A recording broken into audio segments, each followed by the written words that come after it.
Om Namo Venkatesaya. Welcome back to my channel Tirupati. ముందుగా మీ అందరికీ కూడా నమస్కారాలు. ఈరోజు తిరుమల అప్డేట్స్కి స్వాగతము. తప్పకుండా మన వీడియోని లైక్ చేసి నన్ను మీరు ప్రోత్సహించగలరు. ఈరోజు ఫస్ట్ పాయింట్ ఏమిటి అంటే మే 1వ తారీఖు నుంచి జూలై 15వ తారీఖు వరకు కూడా విఐపి బ్రేక్ దర్శనాలు తిరుమల కొండపైన రికమెండేషన్ లెటర్ల ద్వారా వచ్చే వారికి రద్దు చేస్తున్నట్టు మీ అందరికీ తెలుసు. అయితే డైరెక్ట్గా ప్రోటోకాల్ ఎవరైతే వస్తున్నారో వారి యొక్క సమయాలు దర్శన సమయాలకి సంబంధించి టీటీడీ యొక్క మనకు ఇన్ఫర్మేషన్ అయితే ఇవ్వడం జరిగింది. మీరు చూడండి, డైరెక్ట్గా ప్రోటోకాల్ వచ్చేవారికి ఉదయం 5:45 దర్శనం ఉంటుంది. రిఫరల్ ద్వారా వచ్చేవారికి 6:30 దర్శనం ఉంటుంది, బ్రేక్ దర్శనం. అలాగే జనరల్ బ్రేక్ ఉదయం 6:45 ఉంటుంది. శ్రీవాణి ట్రస్ట్ ద్వారా ఆన్లైన్లోను ఆఫ్లైన్ ద్వారా దర్శనం బుక్ చేసుకున్న వాళ్ళకి ఉదయం 10:15 దర్శనం ఉంటుంది. డోనార్స్ ద్వారా దర్శనానికి వచ్చే వాళ్ళకి ఉదయం 10:30 దర్శనం ఉంటుంది.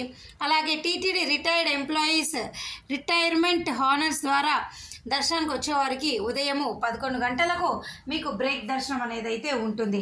కేవలము ఈ 6 కేటగిరీస్ వాళ్ళకి మాత్రమే విఐపి బ్రేక్ దర్శనం అనేది ఉంటుంది. మిగతా వారెవ్వరికీ కూడా బ్రేక్ దర్శనం అనేది ఉండదు. దయచేసి మీరు ఈ విషయం తెలుసుకోవాలి.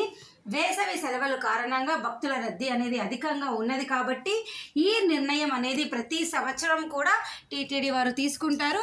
అదేవిధంగా ఈసారి కూడా కొనసాగడం జరిగింది. ఇక రెండో పాయింట్ ఏమిటి అంటే మీ అందరికీ తెలుసు, తిరుపతిలో 300 రూపాయల దర్శనం టికెట్లు అనేవి శ్రీనివాస దివ్యానుగ్రహ హోమం టికెట్లు బుక్ చేసుకున్న వారికి లభిస్తాయి. ప్రతిరోజు ఉదయం 6 గంటలకు గోశాల అలిపిరి గోశాలలో మీ అందరికీ హోమం టికెట్లు ఇస్తారు.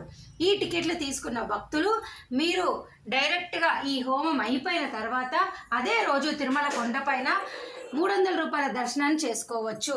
ఈ విధంగా మే, జూన్, జూలై నెలలో ఆన్లైన్లో 300 రూపాయలు బుక్ చేసుకోలేని భక్తులు ఈ విధానం ద్వారా మీరు దర్శనం చేసుకోవచ్చు. ఓకేనా? ఈ టికెట్లు అనేవి ఇద్దరు ఖచ్చితంగా బుక్ చేసుకోవాలి. 1600 అవుతాయి, ఒక్కొక్కరికి 800 ఉంటుంది. ఓకేనా అండి? మే, జూన్, జూలైలో ఎవరికైనా టికెట్లు కావాలంటే తిరుపతి వచ్చి ఈ హోమం టికెట్లు తీసుకోవచ్చు. ఓకేనా? ఇక మీకు ఏమైనా డౌట్లు ఉంటే ఈ 3 నెలలకు సంబంధించి తప్పకుండా నన్ను కామెంట్ సెక్షన్లో అడగండి. నా వంతు ప్రయత్నంగా మీకు సహాయం చేయడం జరుగుతుంది. ధన్యవాదాలు.